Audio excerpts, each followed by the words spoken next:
አሰላሙ አለይኩም ወራህመቱላሂ ወበረካቱ። የተወደዳችሁ እንዴት ቆያችሁን?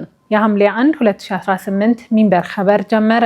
ፋይዛ መሐመድ ሚንበር ኸበርን እየመራው ከናንተ ከተመልካቾች ጋር ቆያለሁ። እስከ ፍጻሜው አብራችሁን እንድትዘልቁ በአክብሮት እየጋበዝኩ ለዕለቱ ከያዝናቸው ጉዳዮች መካከል አበይቱን አስቀድማለሁ። የኢስላማዊ ባንኮች ወደ ካፒታል ገበያ መምጣት የሰነደ መዋለ ንዋዮች ገበያ ራሱን እንዲፈትሽ የሚያስችል መሆኑን የዘርፉ ተዋንያን ተናገሩ።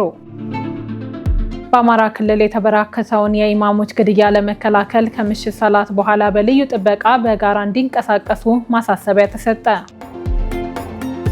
የአሜሪካው ፕሬዝዳንት ዶናልድ ትራምፕ የተኩስ አቁም ስምምነት አብቅቷል ማለታቸውን ተከትሎ የዓለም ነዳጅ ዋጋ ጭማሪ ያሳየ የሚሉት የሚንበር ኸበር አበይት ጉዳዮች ናቸው። አብራችሁን እንድትቆዩ በድጋሚ እየጋበዝን ወደ ቀዳሚው ኸበር አልፋለሁ። በአማራ ክልል የተበራከተውን የኢማሞች ግድያ ለመከላከል ከምሽት ሰላት በኋላ በልዩ ጥበቃ በጋራ እንዲንቀሳቀሱ ማሳሰቢያ ተሰጠ። አሚናት መሐመድ ያዘጋጀችውን ከድር ከማል ያቀርበዋል።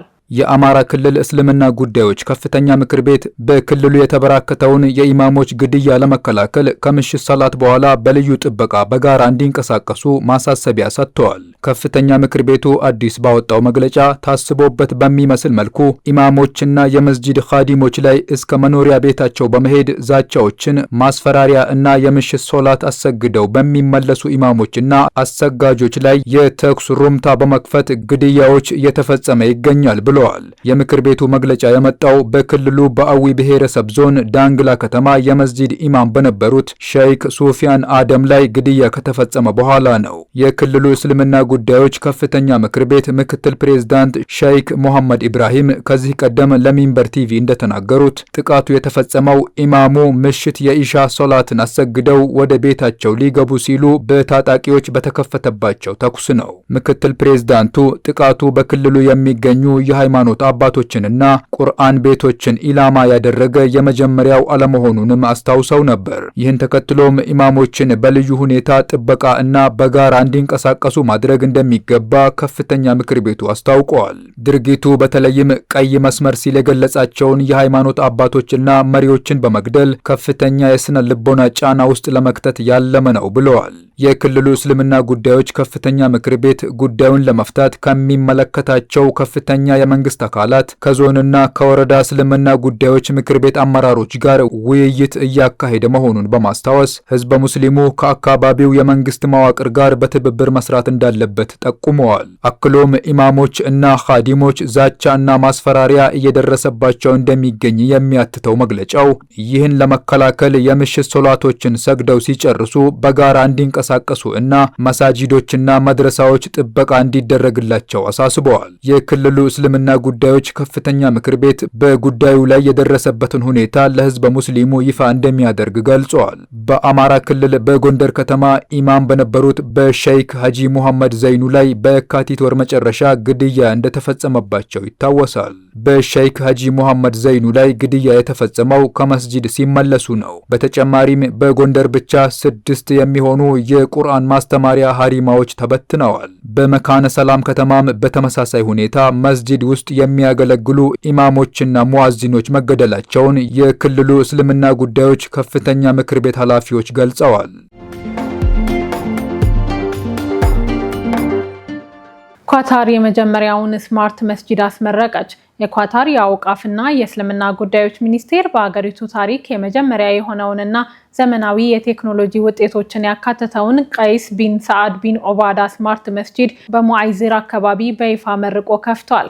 የስማርት መስጂዱ መከፈት ፈጣን የከተማ እድገትና የህዝብ ቁጥር መጨመርን ተከትሎ በአዳዲስ የመኖሪያ መንደሮች ውስጥ መስጂዶችን በስፋት ለመገንባት የተነደፈው እቅድ አካል እንደሆነ ሚኒስቴሩ ገልጸዋል። ይህ ታሪካዊ እርምጃ ሚኒስቴሩ የመስጂዶችን መሰረተ ልማትና አገልግሎት ከዘመኑ ፍላጎት ጋር ለማጣጣምና በአሰራር ሂደት ውስጥ ፈጠራን ለመጠቀም ያለውን ቁርጠኝነት የሚያሳይ ነው ተብሏል። ገልፍ ታይምስ እንደዘገበው አዲሱ ስማርት መስጂድ የሀገሪቱን የሀብት አጠቃቀም ውጤታማነት ለማሳደግና የአካባቢ ብክለትን ለመቀነስ ታስቦ የተገነባ ሲሆን የስማርት ቴክኖሎጂ መገለጫዎችን ማካተቱ ተገልጿል። የመስጂዱ የሙቀት መቆጣጠሪያና የብርሃን ሲስተሞች ሙሉ በሙሉ በሶላር በሶላር ኃይል እንዲሰሩ የተደረገ ሲሆን ይህም ከተለመደው የኤሌክትሪክ መስመር የሚወስደውን ኃይል የሚተካ እንደሆነ ታውቋል። በተጨማሪም ምዕመናን ለውዱ የተጠቀሙትን ውሃ መስጂዱ ውስጥ በተገነባ የማጣሪያ ስርዓት መልሶ ጥቅም ላይ እንዲውል የሚያደርግ ስርዓት የተገጠመለት ሲሆን ውሃው ለሽንት ቤት አገልግሎትና በመስጂዱ ዙሪያ ላሉ እጽዋቶች ያገለግላል ተብሏል። የሚኒስቴሩ ከፍተኛ ባለስልጣን የሆኑት መሐመድ ቢን ሐማድ አልኩዋሪ እንደገለጹት እንደ አውሮፓውያኖቹ አቆጣጠር ከ2025 እስከ 2030 ስትራቴጂካዊ እቅድ የመስጂዶችን መሰረተ ልማት በከፍተኛ ደረጃ ማዘመን፣ የሃይማኖታዊ አገልግሎቶችን ጥራት ማሻሻልና ዘመናዊ ቴክኖሎጂን በመስጂድ አስተዳደር ላይ ማዋል ዋነኛ ግቦች እንደሆኑ ገልጸዋል። እንዲህ አይነቱ ፈጠራ በተለይም የካርቦን ልቀትን በመቀነስ ዘላቂ መሰረተ ልማትን በመገንባትና የሀገሪቱን ሃይማኖታዊና ባህላዊ ማንነት ከዘመናዊነት ጋር በማጣጣም ረገድ እንደ አራያ የሚጠቀስ መሆኑ ተገልጿል። የኢስላማዊ ባንኮች ወደ ካፒታል ገበያ መምጣት የሰነደ መዋለ ንዋዮች ገበያን ራሱን እንዲፈትሽ የሚያስችል መሆኑን የዘርፉ ተዋናያን ተናገሩ። ባለሙያዎችን ያናገረው መሐመድ ንጉስ አብዱ ዝርዝር አለው። በኢትዮጵያ በአሁኑ ሰዓት ባንኮች ሙሉ ለሙሉ ከወለድ ነጻ የባንክ አገልግሎት በመስጠት ላይ እንደሚገኙ ይታወቃል። እነዚህ ባንኮች ዘምዘም፣ ሂጅራ፣ ራሚስና ሸበሌ ናቸው። ከእነዚህ ባንኮች መካከል ከ5 ዓመት በፊት የተመሰረተው ዘምዘም ባንክ ባለፈው ሳምንት ጁማ ሰኔ 26 2018 ከኢትዮጵያ ካፒታል ገበያ ባለስልጣን የአክሲዮን ምዝገባ ፈቃድ በማግኘት የመጀመሪያው ሙሉ በሙሉ ከወለድ ነጻ ባንክ መሆን ችሏል። የዘርፉ ባለሙያዎች እንደሚናገሩት የእስላማዊ ባንኮች በካፒታል ገበያ ያላቸው ተሳትፎ ገበያው ከለመዳቸው ባንኮች በእጅጉ በተለየ ሁኔታ ማናቸውም እንቅስቃሴዎቻቸው በሸሪያ ሕጎችና መርሆች ላይ የተመሰረቱ መሆን አለባቸው። ዋና ዋና የተሳትፎ መንገዶች ተብለው ከተለዩት ውስጥ ስኩክ በመባል የሚጠራው የእስላማዊ ቦንድ ቀዳሚው ነው። ስኩክ ከተለመደው የወለድ ቦንድ በተለየ መልኩ ባለሀብቱ የአንድ ተጨባጭ ሀብት ወይም አሴት ወይም ፕሮጀክት በከፊል ባለቤት እንዲሆን የሚያደርግ ምስክር ወረቀት ነው። እስላማዊ ባንኮች ስኩክን በማውጣት ካፒታል ይሰበስባሉ ወይም በሌሎች ተቋማት የወጡ ስኩኮች ላይ ኢንቨስት በማድረግ ገንዘባቸውን ያስተዳድራሉ። ባንኮቹ በካፒታል ገበያ ላይ በሚሸጡ የአክሲዮን ኩባንያዎች ውስጥ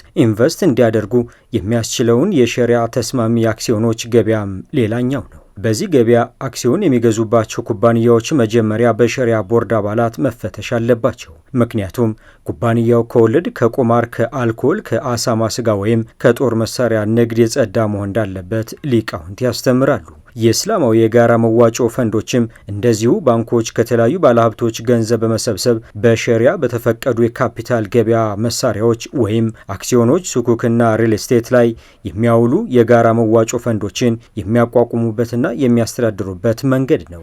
የኢስላማዊ ኢንቨስትመንት ባንክ ዘርፍ ያላቸው ባንኮች አዳዲስ ኩባንያዎች ወደ ካፒታል ገበያ ሲገቡ የሸሪያ መርሆችን የጠበቁ አክሲዮኖችን ወይም ሱኩኮችን በማዘጋጀት ዋስትና በመስጠትና ለሕዝብ በማቅረብ ረገድም ከፍተኛ ሚና ይጫወታሉ። በኢትዮጵያ ከካፒታል ገበያ አማራጮች ውስጥ ስኩክ በመባል የሚጠራው እስላማዊ ቦንድ ወደ ተግባር ለማስገባት ያስችላል የተባለው ውይይት የተካሄደው በተያዘው ዓመት ጥር ወር ነበር። የኢትዮጵያ ልማት ባንክ ባወጣው መረጃ እንዳሳወቀው አገልግሎቱን ወደ ስራ ለማስገባት ረዥም ጊዜ ወስዶ ሲያጠና እንዲሁም በተለያዩ ሂደቶች ውስጥ እንዲያልፍ አድርጓል። አሁን ከኢትዮጵያ ካፒታል ገበያ ባለስልጣን የአክሲዮን ምዝገባ ፈቃድ በማግኘት የመጀመሪያውን ሙሉ በሙሉ ከወለድ ነጻ ባንክ መሆኑን መቻሉን ያስታወቀው ዘምዘም ባንክ የዳይሬክተሮች ቦርድ ሰብሳቢ ዶክተር ናስር ዲኖ ከሚንበር ቲቪ ጋር ባደረጉት ቆይታ ታሪካዊ ሲሉ የጠሩት ምዝገባ ለነባር ባለአክሲዮኖች ይዞት የመጣው ድል ትልቅ መሆኑን ተናግረዋል። ለሁሉም ለዲያስፖራውም ለሀገር ውስጥም ለማንኛውም እስካሁን ያለን ሼር ሆልደር 20 ሺህ ነው። አሁን በዚህ ገበያ ስንገባ እኮ 2 ሚሊዮን ሊደርስ ይችላል። የዘምዘም ባለቤቶች 2 ሚሊዮኑ ሼር ሆልደር ብቻ አይደለም፣ ዲፖዚተር ነው፣ ፋይናንስ ውስጥ ይሳተፋል። በዚህ አጋጣሚ እንደውም ነግራችሁ ነገር አንሳር ዲጂታል ፋይናንስ የምንለው ኢስላሚክ ፕሮዳክት አለን። the only and the first one in this country። ይሄ ኢስላሚክ ፋይናንስ ዲጂታሉ ለማን ነው? ለወጣቶችና ለሴቶች ነው። ይሄ ፕሮዳክት አለ ኮላተራል በአንድ አመት ጊዜ ውስጥ 1 ቢሊዮን ብር ፋይናንስ አድርገናል፣ አበድረናል ለወጣቶች አለምንም ኮላተራል። 10,000 ቤተሰቦች ተጠቃሚ ሆነዋል። ለዚህ ከፍ ያለ ባጀት ይዘናል። አሁንም የዚህ ፋይናንስ ተጠቃሚ እንዲሆን እንፈልጋለን። ወጣቱ በሚዲያ ነው እየነገርኩ ያለው። የባንኩ ዋና ስራ አስፈጻሚ ወይዘሮ መሊካ በድሪ ደግሞ ሂደቱ ዓለም አቀፍ ተሞክሮን ያካተተ እንደነበር ያብራራል። የኛ ሬጂስተር በካፒታል ገበያው ላይ ማድረግ ይህንን የትራንዛክሽን አድቫይዘሮችን ሸሪዓን መሰረት ያደረጉ ባለሙያዎችን ከውጭ ሀገር አምጥተው ይህንን የሬጂስትሬሽን ፕሮሰሱን እንዲሰሩ አድርጓቸዋል። ይህንን ደግሞ እውነተኛ ሸሪዓውን መሰረት ያደረገ መሆኑን ደግሞ በካፒታል ገበያው በኩል ደግሞ የሚያረጋግጥ አካል አለ። ይህንን ወረቀት ይሄ ሁሉ ጊዜ ፕሮሰሱ ሲፈጅብን እኛም ማንደራደረው ቀይ መስመራችን ዋናው ነገር የመጣንለትም ዓላማ ሸሪዓን መሰረት ያደረገ ባንኪንግ አገልግሎትና ሸሪዓን መሰረት ያደረገ የካፒታል ገበያ ላይ ለመገበያየት ነው። ከወለድ ነጻ አገልግሎት ለሚሰጡ ባንኮች ቀዳሚውን ፈቃድ ለዘምዘም ባንክ የሰጠው የኢትዮጵያ የካፒታል ገበያ ባለስልጣንም ለዚህ አዲስ አሰራር ከፍተኛ ዝግጅት እያደረገ መሆኑን አስታውቋል። የባለስልጣኑ ከፍተኛ የሕግ አማካሪ አቶ ሰለሞን ዘውዴ በአሁኑ ወቅት ወደ ገበያው ለመግባት በርካታ ማመልከቻዎች እየቀረቡላቸው እንደሚገኝና የደህንነት ስራዎችንም እየተሰሩ መሆኑን ለሚንበር ቲቪ ገልጸዋል። ሪቪው ፕሮሰሱ እዛ ኮሜንት የተለያዩ ባክ ኤንድ ፎርዝ ነበሩ። እሱን ጨርሰው መጨረሻ ላይ በሰኔ ጁን 29 ሁሉ ነገር መሟላቱን ባለስልጣኑ አረጋግጦ አጽድቆላቸዋል ማለት ነው። ከጁን 29 ጀምሮ የተመዘገቡ ባንኮች ሆነዋል ማለት ነው። በአጠቃላይ ወደ 90 ምናምን የሚሆን ማመልከቻዎች ነው የተቀበልነው። በሂደት ላይ ያሉ ብዙ አሉ፣ የጸደቀላቸውም እንደዚሁ አሉ። የኢትዮጵያ ሰነደ መዋዕለ ነዋዮች ገበያ ቺፍ ኦፕሬቲቭ ኦፊሰር ዮዲት ካሳም የእስላማዊ ባንኮች ወደ ካፒታል ገበያው መምጣት ለራሱ ለገበያ ስርዓቱ አዎንታዊ ተጽዕኖ እንዳለው ይናገራሉ። ይህ ሂደት ገበያው ራሱን ይበልጥ እንዲፈተሽና አሰራሩን እንዲያሳድግ ትልቅ ዕድል እንደሚፈጥር ገልጸዋል። በኢትዮጵያ ካፒታል ገበያ ባለስልጣን መመሪያ መሰረት በካፒታል ገበያው ላይ ለመመዝገብ አንዱ ኩባንያ ከ50 በላይ ባለ አክሲዮኖች ሊኖሩት ይገባል። የወጋገን ካፒታል ኢንቨስትመንት አማካሪዋ ሊዛ ተስፋዬ በዚህ መሰረት ከ20 ሺህ በላይ ባለ አክሲዮኖች ያሉት ዘምዘም ባንክ የሚሸጥበት የአክሲዮን ዋጋና ቀን ደንበኞች በቀላሉ ሊያገኙት በሚችሉበት ሁኔታ ላይ ይገኛል ብለዋል። እንደሚታወቀው ፕሮስፔክተስ የሚባል ዶኪመንት አለ። አሁን የዘምዘም ባንክ ዌብሳይት ላይ ይገኛል። የዘምዘም ባንክ ፕሮስፔክተስ ኢንቨስተር ሪሌሽን የሚባል ቲከር አለች። እዛ ስር ገብተው የፕሮስፔክተሱን ያገኙታል። እዛ ላይ የሚሸጥበት ፕራይስ እና የሚጀምርበት ቀን እዛ ፕሮስፔክተስ ላይ ይገኛል ማለት ነው። ሶ መግዛት የሚፈልግ ሼር ሆልደር እዛ ላይ ነው የሚያገኘው ኤኒ ኢንፎርሜሽን። በዓለማችን በርካታ ሀገሮች ውስጥ ስኬታማ መሆኑ በተረጋገጠው እስላማዊ ፋይናንስ በሁለት ዓመት ጊዜ ውስጥ እንደ አውሮፓውያን አቆጣጠር በ2023 እስከ 2024 ሶስቱ የአፍሪካ ትልልቅ ኢኮኖሚዎች በሚባሉት ማለትም ናይጄሪያ፣ ግብጽ እና ደቡብ አፍሪካ በስኩክ አማካኝነት 3.45 ቢሊዮን ዶላር ማሰባሰብ ያስቻለ መሆኑን ይፋዊ ሪፖርቶች ያመለክታሉ። በኢትዮጵያ የፋይናንስ ገበያ ከሸሪያ ጋር ተስማሚ የባንክ አገልግሎት የሚሰጡ 4 ባንኮች በተጨማሪ የመጀመሪያው ወለድ አልባ የኢንሹራንስ አገልግሎት ሰጪ አማና ኢንሹራንስ በቅርቡ ስራ የመጀመር እቅድ እንዳለው መስራቾች ከዚህ ቀደም ተናግረዋል። ቀጥለናል። የመዲናዋ ዓመታዊ የቤት ኪራይ ጭማሪ ጣሪያ 11.5 በመቶ እንዲሆን ተወሰነ። በአዲስ አበባ የ2019 የቤት ኪራይ ዓመታዊ ጭማሪ ጣሪያ 11.5 በመቶ እንዲሆን ተወስኗል ሲል የአዲስ አበባ የቤቶች ልማትና አስተዳደር ቢሮ አስታውቋል። ይህን ተከትሎም በመላው ከተማዋ የሚገኙ የግል መኖሪያ ቤቶች የአከራይ ተከራይ አዲስ የውል እድሳት ምዝገባ ከዛሬ ጀምሮ በሁሉም ክፍለ ከተማ ቤቶች አስተዳደር ጽሕፈት ቤት በይፋ መተግበር ይጀምራል ብለዋል። ቢሮ ባወጣው መረጃ መሰረት የዋጋ ማስተካከያ ውሳኔው በዘፈቀደ የተወሰነ ሳይሆን በከተማዋ ሰፊ ሳይንሳዊ ጥናት ከተካሄደ በኋላ የነዋሪውን እውነተኛ የመክፈል አቅም ባገናዘበ መልኩ እየተዘጋጀ ነው። በተጠናቀቀው ሰኔ ወር የመዲናዋ የመኖሪያ ቤት ኪራይ ዋጋን ሳይንሳዊና ምክንያታዊ በሆነ መንገድ ለመምራት የመተመኛ ጥናት ቀርቦ የፓናል ውይይት መካሄዱ ይታወሳል። የከተማ አስተዳደሩ የዜጎችን የኑሮ ጫና ለመቀነስና በኪራይ ገበያው ላይ የሚስተዋሉ ህገወጥና ዘፈቀዳዊ አሰራሮችን በዘላቂነት ለመግታት እርምጃ እየወሰደ እንደሚገኝም አስታውሷል። አሰራሩ አከራዮች ወቅቱንና የኢኮኖሚ ሁኔታውን ያገናዘበ ፍትሐዊ ገቢ እንዲያገኙ የሚያረጋግጥ እንደሆነ የተገለጸ ሲሆን ተከራዮችም እንዲሁ ከገቢያቸው ጋር የተመጣጠነ ኪራይ በመክፈል ከተደጋጋሚ መፈናቀልና ስነ ልቦና ስጋት በመዳን የተረጋጋ ህይወት እንዲመሩ ያደርጋል ሲል ቢሮ አብራርተዋል። በቀጣዩ ሳምንት የሀገራዊ ምክክር ጉባኤውን የሚጀምረው ኮሚሽኑ ተሳታፊዎችን መቀበል ጀመረ። የኢትዮጵያ ሀገራዊ ምክክር ኮሚሽን የሀገራዊ ምክክር ጉባኤውን ለመጀመር የሚያስችለውን የዝግጅት ስራ አጠናቆ ከዛሬ ሐምሌ 1 2018 ጀምሮ የጉባኤውን ተሳታፊዎች መቀበል መጀመሩን አስታውቋል። የኢትዮጵያ ሀገራዊ ምክክር ኮሚሽን ተሳታፊዎችን መቀበል የጀመረው ሀገራዊ የምክክር ጉባኤውን ለሚዘግቡ ጋዜጠኞች ትኩረቱን የምክክር ዘገባ ጽንሰ ሀሳብ ላይ ያደረገ ስልጠና በቢሾፍቱ ከተማ ከሰጠ በኋላ ነው። ለ2 ቀናት በቆየው ስልጠና ላይ ከ150 በላይ የህዝብ፣ የንግድ፣ የሃይማኖት ተቋማት እንዲሁም የዲጂታል ሚዲያ እና የውጭ መገናኛ ብዙሃን ባለሙያዎች ተሳትፈዋል። በስልጠናው ላይ የሀገራዊ ምክክሩ ጉዞና ቀጣይ ትኩረት፣ የሰላም ጋዜጠኝነት፣ ፒስ ጆርናሊዝም ለሀገራዊ ምክክር ሂደት መሳካት ጠቃሚ ተብለው የተለዩ የዲጂታል ሚዲያ እና ኮሚኒኬሽን ስልቶች ተዳሰዋል። መድረኩን በንግግር የከፈቱት የኮሚሽኑ ኮሚሽነሮች ኮሚሽነር አምባሳደር ማህሙድ ድሪር እና ኮሚሽነር ዶክተር ዮናስ አዳዬ የሀገራዊ ምክክር ሂደት አዲስ ጽንሰ ሀሳብ በመሆኑ ጋዜጠኞች ሀገራዊ የምክክር ጉባኤውን በላቀ ሙያዊ እውቅና ስነ ምግባር ሊዘግቡ እንደሚገባ አጽንኦት ሰጥተዋል። የኢትዮጵያ ሀገራዊ ምክክር ኮሚሽን ሐምሌ 8 2018 ለሚያካሂደው ጉባኤ ከዛሬ ሐምሌ 1 2018 ጀምሮ የምክክር ተሳታፊዎችን እንደሚቀበል በኮሚሽነሮቹ ተገልጿል። በምክክር ጉባኤው ላይ 4000 ተመካካሪዎች ይሳተፋሉ ተብሎ ይጠበቃል።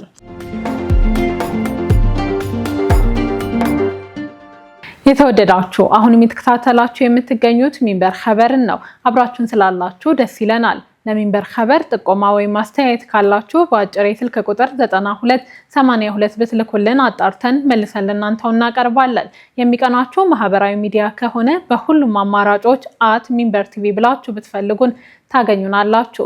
ድረገጻችንን www.minbertv.com ብትጎበኙ ደግሞ አዳዲስ መረጃ ታገኛላችሁ። አሁን ደግሞ የዕለቱን አብይ ጉዳይ እናስታውሳችሁና እንመለስ። የኢስላማዊ ባንኮች ወደ ካፒታል ገበያ መምጣት የሰነደ መዋዕለ ንዋዮች ገበያ ራሱን እንዲፈትሽ የሚያስችል መሆኑን የዘርፉ ተዋናዮች ተናገሩ። ከቆይታ በኋላ የአሜሪካው ፕሬዝዳንት ዶናልድ ትራምፕ የተኩስ አቁም ስምምነቱ አብቅቷል ማለታቸውን ተከትሎ የዓለም ነዳጅ ዋጋ ጭማሪ አሳይቷል። እንመለስበታለን፣ ይጠብቁን። በሱዳን አልኡበይድ ከተማ የሰብአዊና የደህንነት ቀውስ ሊያጋጥም እንደሚችል የአረብ ሊግ አስጠነቀቀ። የአረብ ሀገሮች ሊግ የሰሜን ኮርዶፋን ግዛት ዋና ከተማ በሆነችው አልኡበይድ የሰብአዊ ቀውስና የደህንነት አደጋ ተደቅኗል ሲል ስጋቱን የገለጸው አዲስ ባወጣው መግለጫ ነው። የአረብ ሊግ ዋና ጸሐፊ ነቢል ፋህሚ በሰሜን ኮርዶቫን ግዛት ዋና ከተማ አልኡበይድ ላይ ሊከሰት ተቃርቧል የተባለውን የሰብአዊና የደህንነት አስከፊ ቀውስ አስመልክተው ማክሰኞ በሰጡት መግለጫ በከተማዋ ያለው ሁኔታ ከዚህ በላይ ሳይባባስ ዓለም አቀፉ ማህበረሰብ አስቸኳይ እርምጃ እንዲወስድና አደጋውን ለመከላከል ጥረቱን እንዲቀጥል ጥሪ አቅርበዋል። እንደ አናዶሉ ኤጀንሲ ዘገባ ዋና ጸሐፊው የሱዳን ፈጥኖ ደራሽ ኃይል ታጣቂዎች የሰላማዊ ዜጎች መገልገያ የሆኑ መሰረተ ልማቶችን ኢላማ አድርገዋል ሲሉ ከሰዋል። በዘገባው መሰረት የሱዳን ፈጥኖ ደራሽ ኃይል ከተማዋን ከበባ ውስጥ ካስገባ በኋላ የሚፈጽማቸው የድሮን ጥቃቶች ጨምረዋል። በዚህም ከፍተኛ የሰብአዊ ቀውስና የዜጎች እልቂት ሊያጋጥም ይችላል በሚል ስጋት ደቅነዋል። በገበያ ስፍራዎች፣ በትምህርት ቤቶች፣ በሆስፒታሎች፣ የውሃና የኤሌክትሪክ ተቋማት ላይ ያነጣጠሩ ለአንድ ወር ያህል በፈጥኖ ደራሽ ኃይሉ የሚፈጸሙ የድሮን ጥቃቶች መቀጠላቸው ከግማሽ ሚሊዮን በላይ ሰላማዊ ዜጎች በሚኖሩባት ከተማ ከፍተኛ አደጋ አንዣቧል ሲሉም የአረብ ሊግ ዋና ጸሐፊ አክለዋል።